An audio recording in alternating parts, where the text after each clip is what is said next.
Em um tempo marcado por excessos de estímulos, velocidade dos acontecimentos e dispersão cotidiana, a poesia aparenta ser um artefato de uma outra época, um objeto cultural delicado, quase na contramão do ritmo que organiza as nossas rotinas do mundo moderno. A poesia é uma das ferramentas de comunicação mais antigas da humanidade, uma forma eficaz de comunicar emoções, mas não só isso, de comunicar história, ciência e fé. E mesmo no meio do turbilhão da vida moderna, novas tecnologias, informações a velocidades da luz, IAs, bytes e bits, a poesia não desapareceu. Pelo contrário, ela insiste, persiste e ressurge em espaços improváveis. Você tanto a encontrará nos livros antigos da estante ou em saraus urbanos, como também nas redes sociais, através da voz de aficionados, pessoas simples ou especialistas que, através de vídeos ou performances, mostram que a poesia é mais do que simplesmente literatura. É uma forma de perceber, interpretar e sustentar a experiência humana no seu mais profundo modo. Olá, eu sou Marto Silveira, sou professor, sou escritor, sou poeta e, acima de tudo, um voraz consumidor de poesia. Desde a minha tenra idade, desde a minha infância, sempre consumi, sempre apreciei, sempre fui um consumidor, um leitor voraz de poesia. Fica comigo que vou te mostrar neste vídeo não só uma forma de você ser mais profundo, mas também de ser mais feliz. Sim, hoje vou falar sobre poesia. E poesia é uma forma de você se conectar profundamente com o mundo, com Deus e com você mesmo. Por isso eu disse, quem lê poesia é mais feliz. Concorda comigo? Não concorda? Então diga aqui no comentário por que você não concorda. Duvido você conseguir. No início desse ano de 2025, eu tinha separado 3 livros de poemas para a minha leitura durante o ano. Eu havia separado a obra Paraíso Perdido, do John Milton, que é uma literatura épica, né? Um poema épico. E eu tinha separado também uma obra de uma escritora catarinense, a Delminda Silveira, obras completas da Delminda para ler, e também havia separado o livro do Fernando Pessoa, Poemas de Alberto Caeiro. Adivinha, não li os 3 livros. Eu acabei não lendo os 3 livros, mas li outros livros que estavam fora da minha lista. Foi este maravilhoso livro aqui, Flor Ruiva, do Giovanni Nascimento, um escritor gaúcho que mora em Santa Catarina, e que o livro me caiu às mãos por um certo acaso. Digo por um acaso, por força de expressão. Nesse ano eu tive a oportunidade de conhecer e fazer amizade, né, com uma inscrita aqui do meu canal, que também tem um canal maravilhoso sobre poesia, que é a professora Denise Ávila Rosa. Vou deixar o link do canal da professora Denise aqui embaixo na descrição do vídeo. Você pode acessar e conhecer o canal dela.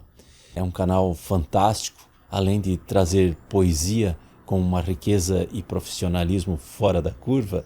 A Denise também dá aula de gramática da língua portuguesa no seu canal. Muito bom, recomendo. Como eu estava falando, a Denise é um tipo de pessoa daquelas que funciona como uma certa espécie de ponte entre você e as coisas boas do mundo. Beijo para você, Denise. E aí eu vi a Denise falando do Flor Ruiva e do Giovanni, e eu fiquei interessado e fui buscar conhecer a obra do Giovanni. Então me deparei com esse maravilhoso livro. O Flor Ruiva é aquele tipo de livro que você começa a ler e não quer mais parar. São poemas que o Giovanni foi escrevendo ao longo da vida dele. E é um livro diferenciado porque o Giovanni traz os poemas no livro e conta a história de como aquele poema surgiu, em que momento, em qual circunstância que ele compôs aquele poema. E isso é muito instigante. Aliás, diga-se de passagem, eu gostei até mais do texto em prosa do Giovanni, né? É um belo cronista. Eu gostei até mais do que os poemas, mas são poemas maravilhosos. É um livro interessante para você dar de presente para uma pessoa que você queira bem, uma pessoa que você ama. E até vou deixar o link se adquirir o livro do Giovanni através da Amazon. Eu vou deixar aqui embaixo também na descrição do vídeo. Você pode entrar lá e adquirir seu livro. É um livro bem bacana. Bom, como vinha falando antes, atualmente estou lendo a obra do Fernando Pessoa, poemas do Alberto Caeiro. E que obra, hein? Cada página virada é uma potestade de sabedoria encontrada em versos. Compartilho aqui com vocês algumas dessas pílulas maravilhosas também do Pessoa. Vejam só. Pensar incomoda como andar a chuva quando o vento cresce e parece que chove mais. Ser poeta não é uma ambição minha. É a minha maneira de estar sozinho. Eu não tenho filosofia, tenho sentidos. Nas cidades a vida é mais pequena que aqui na minha casa, a meio deste outeiro. Na cidade as grandes casas prendem à vista a chave, escondem o horizonte, empurram o nosso olhar para longe de todo o céu. Tornam-nos pequenos porque nos tiram todo o tamanho para podermos olhar. E tornam-nos pobres porque a nossa única riqueza é ver. Quando eu me deparei com essas maravilhas aqui do Alberto Caeiro, que eu já gosto muito do Fernando Pessoa, né? Mas o livro que eu li dele mais me marcou foi o livro do Desassossego.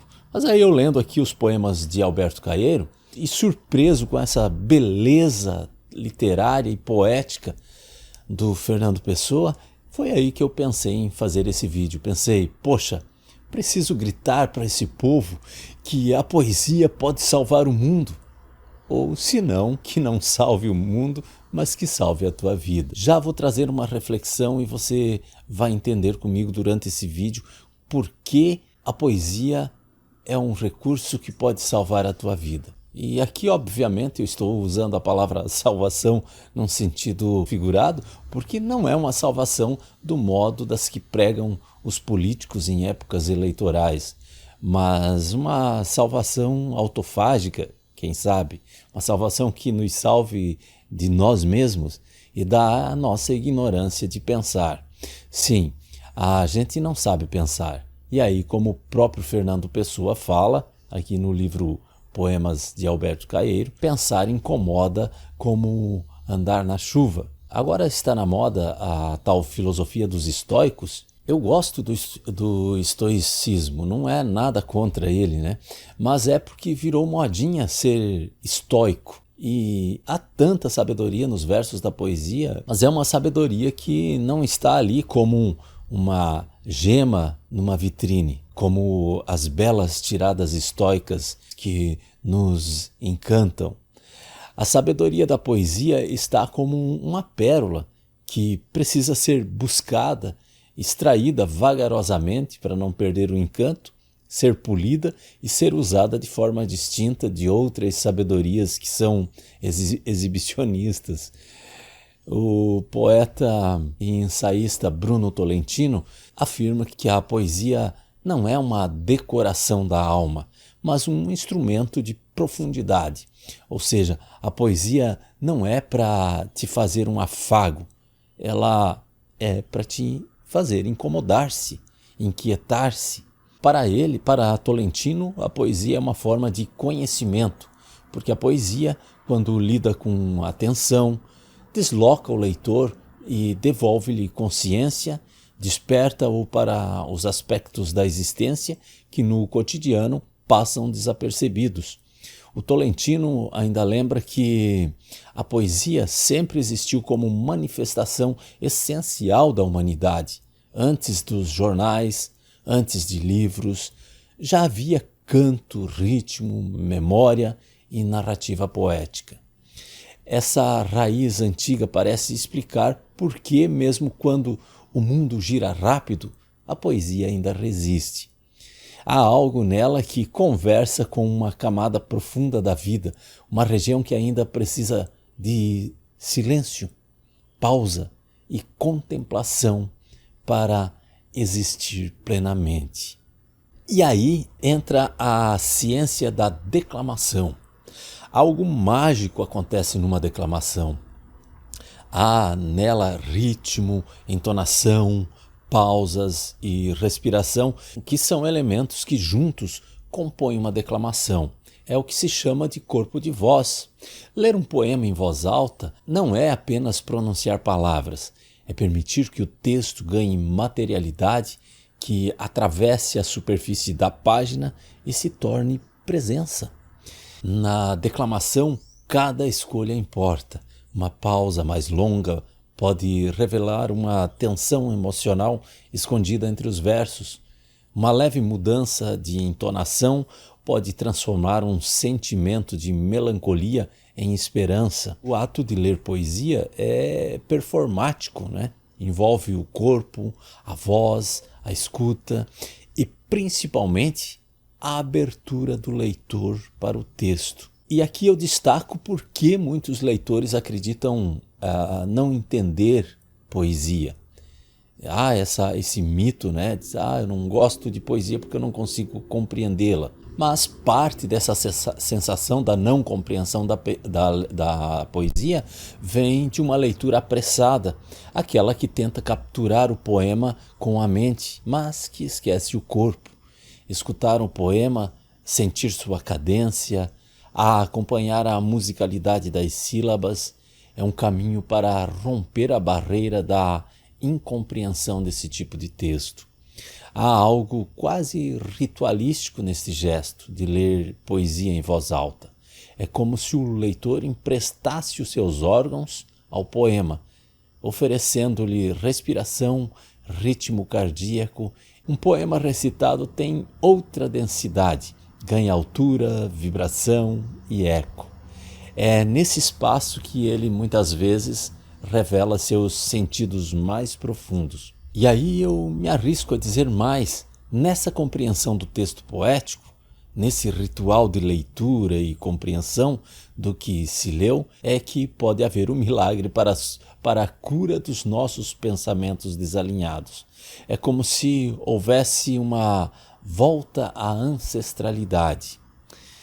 Enfim, a poesia, quando compreendida, ela funciona como um convite ao aprofundamento interior, ferramenta essencial para reorientar a nossa atenção em um mundo contemporâneo bem conturbado. Ela não se limita a comunicar ideias como qualquer um outro texto informativo, mas ela provoca estados como a perplexidade, a empatia, a inquietação e possivelmente o alívio. Eu posso dizer que um poema, quando você lê ele não quer apenas ser compreendido como um outro texto. Ele quer ser vivido.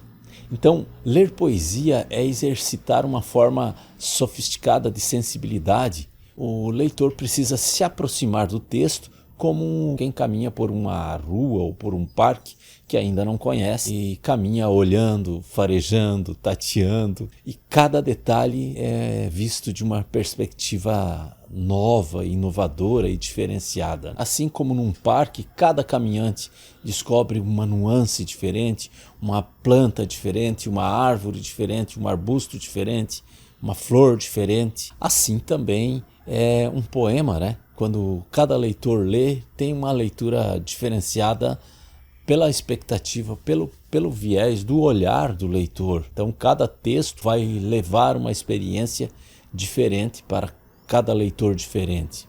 Por isso, a poesia é tão útil ao autoconhecimento. Ela confronta o leitor com aquilo que ele sente com aquilo que ele percebe e com aquilo que ele vive. Um único verso pode descongelar uma ferida antiga, iluminar um pensamento que nunca se articula ou simplesmente reacender a capacidade do espanto, de se surpreender. Posso dizer que a leitura poética, nesse sentido, ela vai funcionar como um espelho e como uma bússola. Ela vai mostrar o leitor para si mesmo e vai orientar o leitor através de si mesmo também. Nesse sentido, a leitura da poesia, ao mesmo tempo devolve o leitor para si mesmo e oferece-lhe um modo de compreender o mundo que não se limita à lógica do racional, pois inclui o simbólico, o intuitivo e o imaginário. Se existe algo que marca o nosso tempo atual, é a pressa. E é justamente por isso que a poesia se torna um gesto de resistência. Ler um poema exige algo raro, a desaceleração. É impossível ler um verso apressado sem perder a sua essência. A poesia obriga o leitor a parar, respirar, escutar as palavras dentro de si e a imaginar. Esse simples ato de parar já é uma forma de insurgência diante de um mundo que estimula o consumo rápido de tudo, notícias, vídeos, relações, opiniões. A poesia, ela opera na contramão do utilitarismo contemporâneo. Em uma época em que tudo precisa servir para alguma coisa, a poesia também desafia essa lógica. Ela não tem um propósito imediato, não promete produtividade, não garante lucro. E é justamente aí que reside a sua força. Ao suspender a obrigação de utilidade, ela devolve o leitor ao território do essencialmente humano, onde a emoção, beleza, silêncio e complexidade têm valor próprio. Em suma, a leitura de poesia, de certa forma, não resolve problemas, mas prepara o leitor para enfrentá-los com mais humanidade. Também ouso dizer, e é por isso que o título desse vídeo é Ela Pode Salvar a Sua Vida, ouso dizer que a leitura de poesia, quando feita com entrega, ela funciona como um cuidado de si. Funciona como uma certa terapia, se é que posso assim me referir sem te causar espanto. E você vai concordar comigo. Veja só, muitos leitores buscam poemas nos momentos de dor, de luto, de confusão emocional e encontram ali uma forma de reorganizar os seus sentimentos. Posso dizer sem medo que a poesia cura sem prometer cura. Ela consola sem oferecer respostas diretas. Ela dá nome ao que muitas vezes o leitor não consegue explicar. Permite que emoções tomem forma, que memórias encontrem lugar, que inquietações encontrem expressão. Enfim, já ouvi de alguém certa vez, e aí você vai me desculpar, não me lembro quem foi, mais ou menos assim, que a poesia amplia a percepção e afina a sensibilidade. E isso é essencial para que o sujeito aprenda a viver consigo mesmo e com os outros. Ao ler um poema, o leitor empresta suas emoções ao texto, mas também recebe de volta novas possibilidades de sentir. O poema abre janelas internas, areja a alma, desloca o peso de certas experiências desagradáveis. Tudo isso acontece em silêncio, o mesmo silêncio que a poesia exige para se oferecer por completa em uma experiência de leitura inigualável. E aqui eu concluo a minha tentativa de te convencer sobre por que a poesia pode te salvar. Mas antes eu não posso encerrar o vídeo, deixando de esclarecer um detalhe, o de que a poesia ela pode ser entendida como algo, como a essência da beleza de alguma coisa. Tudo que é belo pode-se dizer que tem poesia. Então, toda vez que me referi à poesia, eu não me ative a esse subjetivo de beleza, mas ao gênero poema e à sua riqueza intrínseca, a sua beleza intrínseca, ou seja, a sua beleza como um texto, certo? Então concluo dizendo que precisamos da poesia porque ela nos devolve humanidade. E em meio a números, prazos, produtividade, excesso de informação, a poesia devolve o imprevisível, a pausa, a delicadeza e o belo. Ela lembra o leitor de que existe dentro de si um território que não pode ser colonizado pela pressa, pois é um lugar onde o tempo corre mais devagar, onde as emoções têm textura, onde a linguagem volta a ser outra coisa que não apenas comunicar uma mensagem. A poesia faz parte do que somos. Somos seres linguísticos, narramos, lembramos, imaginamos, sentimos, sempre por meio da palavra. O poema, ao intensificar essa relação com a nossa linguagem, intensifica também a nossa relação com o mundo. Ler poesia não é um luxo, é uma necessidade, é uma forma de memória, de cura, de resistência e de reencontro. E por tudo isso, lembre-se, a poesia pode te salvar, não porque ela quer te salvar, mas porque te faz ser humano. Simples assim. O vídeo de hoje era esse. Gostou? Se inscreva no canal, deixa aqui a sua curtida, deixe seu comentário embaixo sobre o assunto, o que você acha, o que você concorda, o que você discorda. Se você conhece alguém para cujo a mensagem deste vídeo você saiba que vai ser interessante, então compartilhe o vídeo com essa pessoa, certo? Um grande abraço e até o próximo.